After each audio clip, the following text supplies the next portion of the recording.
Mrs. Twit has the shrinks. As soon as Mrs. Twit sat down, Mr. Twit pointed at her and shouted, "There you are, you're sitting in your old chair and you've shrunk so much your feet aren't even touching the ground." Mrs. Twit looked down at her feet and by golly, the man was right. Her feet was not touching the ground. Mr. Twit, you see, had been just as clever with the chair as he'd been with the walking stick.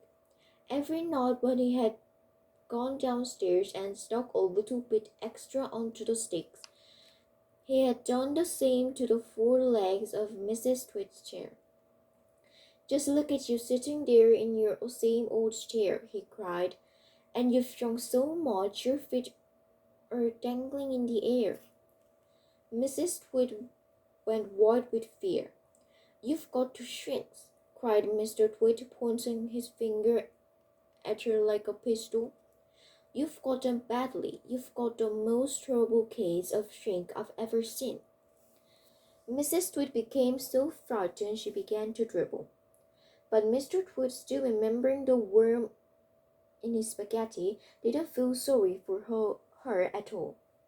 "I suppose you know what happened to you when you get the shrinks," he said. "What?" gasped Mrs. Twit. "What happens?" "Your head shrink into your neck, and your neck shrink into your body, and your body shrink into your legs, and your legs shrink into your feet, and in the end there's nothing left except a pair of shoes and a bundle of old clothes." "I can bear it," cried Mrs. Twit. "It's a terrible disease," said Mr.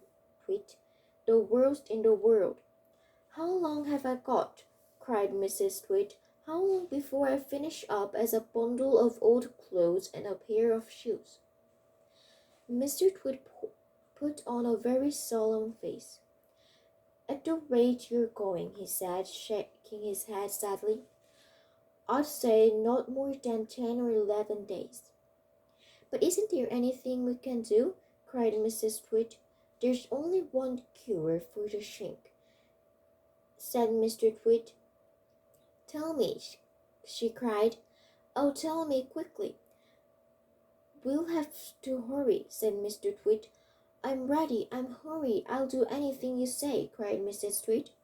"You wouldn't last long if you don't," said Mr. Twit, giving her another grisly grin.